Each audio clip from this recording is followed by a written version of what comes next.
Confis! No programa de hoje, nós vamos falar de temas quentíssimos: férias, teletrabalho, rescisão e a nova modalidade de rescisão por mútuo acordo, inovação legislativa. Vamos juntos!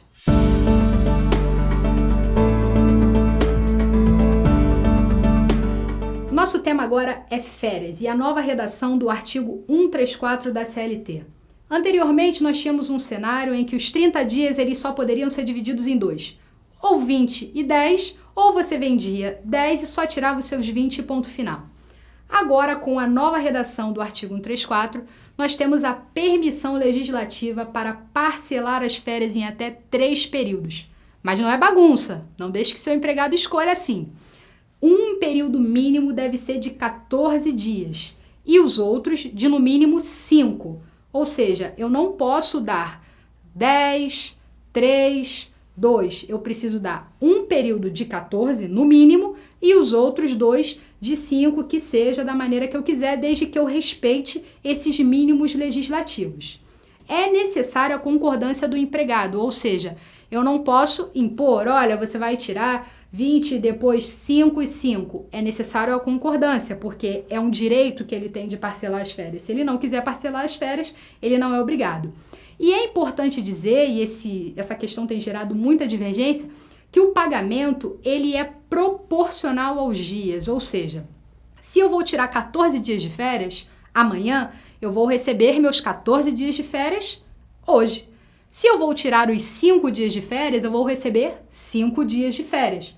Existe uma pequena corrente doutrinária que diz que o pagamento ele deve ser integral no primeiro período de férias. Mas isso não faz sentido. E a doutrina majoritária entende que o pagamento ele é proporcional, ou seja, dogoso.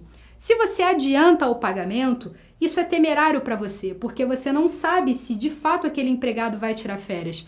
Ele pode pedir demissão, ele pode se afastar pelo INSS, no caso da mulher ela pode ficar grávida, N coisas podem acontecer. Então, o mais seguro e o que eu recomendo para você é que você pague de maneira proporcional mediante ao gozo. Outra inovação legislativa da reforma é o teletrabalho. Anteriormente, nós vivíamos num cenário de completa desregulação. Nós só tínhamos o artigo 6 da CLT, que dizia que o trabalho em meios telemáticos e eletrônicos se equiparava ao trabalho no local físico. Isso não nos ajudava, porque, na verdade, ele só dizia que o trabalho era igual, mas ele não enfrentava as questões polêmicas, ou seja, eu pago a estrutura dele em casa, se ele sofreu um acidente de trabalho, como que eu controlo a jornada dele? Agora não. Agora nós temos o artigo 75A e os seguintes, que esmiuçam a relação de teletrabalho. Ou seja, vamos lá. Se você quiser contratar alguém em regime de teletrabalho, a primeira coisa é estabelecer as regras do jogo. Se eu vou pagar a internet, se eu vou rachar a luz, se eu vou dar um laptop para ele, como que vai ser? Nós não somos obrigados a pagar nada. Tudo será pactuado. Se a fundação entender que deve rachar a internet, pagará a internet. Se entender que não, se for combinado com o empregado, olha, você vai arcar com seus custos do trabalho doméstico, ele arcará. Mas isso tudo é muito importante, isso está expresso no artigo, que isso conste em contrato. Deve constar em contrato. Caso a fundação vá pagar ou não vai pagar, isso tem que constar em contrato. Inclusive a estrutura toda que ele vai usar, de computador, telefone, que seja. Isso deve constar objetivamente no contrato. Outro ponto importante é que o empregado em regime de teletrabalho ele está excluído do controle de ponto. Ou seja, você não precisa controlar o horário dele. É um trabalho por tarefas. Você vai passar as atribuições desse empregado e ele vai fazer as entregas. Caso ele não faça as entregas, você toma medidas. Mas se você não vai controlar a jornada, logo, ele não é passível de horas extras. Porque não tem como você controlar que horas que ele vai fazer as tarefas que você passa. Outro ponto também muito importante é sobre a saúde e segurança do trabalho. Você não tem como monitorar a casa do empregado. Você não tem como mandar um técnico de segurança lá para monitorar como estão as condições de trabalho. Para isso, a lei deu a seguinte solução. Você deve instruí-lo para questões de segurança e saúde do trabalho. E é importante que você saiba o seguinte, a lei fala de instrução ostensiva. Ou seja, eu não posso simplesmente falar para ele uma vez na admissão sobre segurança e saúde do trabalho. Ostensivo, então eu tenho que estar sempre falando deste assunto com ele. E também é importante, e a lei exige, que ele assine um termo dizendo que tem conhecimento das questões de segurança do trabalho. Com este termo, você pode comprovar em futuras situações que você instruiu e se o empregado veio a sofrer algum acidente ou alguma questão, isso era uma responsabilidade dele. Nesse caso do teletrabalho, repito, é muito importante o contrato de trabalho, que discorra objetivamente sobre todas as questões, e, muito importante, esse termo de saúde e segurança do trabalho para que você não se enrole em eventual acidente de trabalho ou alguma questão de saúde, ou de LE, ou de DORT. Muito importante, então fique ligado. Outro tema que sofreu uma profunda alteração na CLT foi o artigo 477, famosíssimo, o artigo da rescisão. Antes, nós tínhamos um cenário de eu fui dispensado ou eu pedi demissão, tenho mais de 1 ano de empresa, vou para o sindicato homologar a minha rescisão.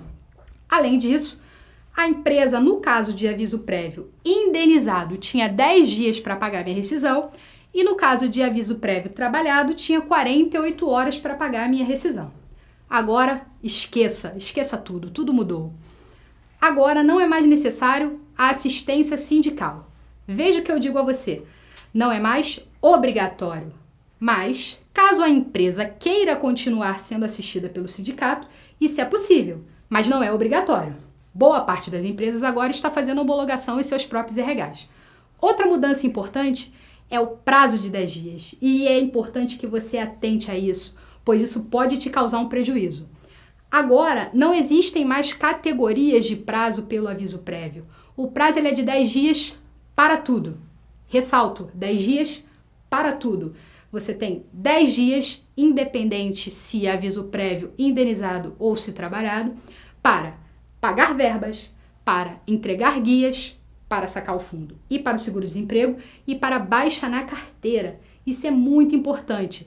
Caso você não cumpra um desses pontos nos 10 dias, você estará passível de aplicação de multa do artigo 477, ou seja, um salário do empregado. Então é importante que você fique atento a esses prazos. Traga a homologação para dentro da sua fundação, entregue as guias nos 10 dias e não seja penalizado, é o que eu recomendo. Uma inovação também que a reforma trouxe é a rescisão de mútuo acordo. Antes, nós não tínhamos essa possibilidade. Se o empregado quisesse sair, ele teria que pedir demissão. E se o empresário achasse que aquele empregado também não estava adequado, ele teria que demiti-lo. Não havia caminho do meio.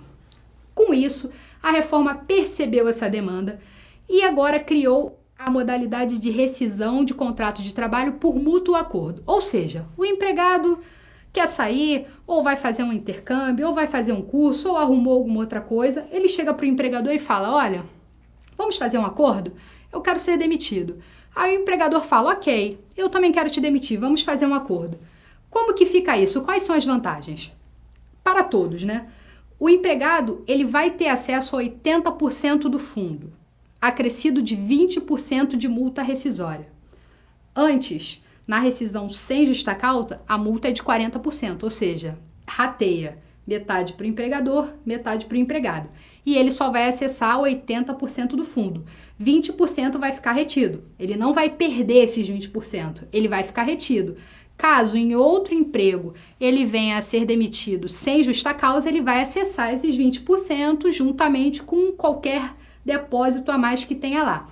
É importante também eu colocar para vocês que ele vai receber metade do aviso prévio, caso seja indenizado. Ele pediu para ser dispensado e a empresa decidiu pelo aviso prévio indenizado, vai pagar metade. Mas é importante que você fique atento num detalhe, e aí é o detalhe. Caso o aviso prévio seja trabalhado, você não poderá cortar a metade, a não ser que você libere o empregado do cumprimento deste aviso. Veja bem, caso o aviso prévio seja trabalhado, você terá que pagar integral, a não ser que você libere do cumprimento. É importante que você entenda isso. Porque a lei, ela fala expressamente de metade do aviso prévio indenizado. Caso pactuado seja o aviso prévio trabalhado, você terá que pagar o 100%, a não ser que o empregado diga que não vai cumprir o aviso prévio. Aí você pode fazer o desconto total porque ele não cumpriu. Mas é importante que você fique atento. É importante destacar que nessa modalidade de rescisão, o empregado não terá acesso ao seguro-desemprego, pois o desemprego não foi voluntário, foi pactuado. Então é importante deixar claro isso. Agora, aguardo vocês no bloco 4, temas como equiparação, plano de cargos e salários e contratação de autônomos, importantíssimos para as nossas fundações. Até lá!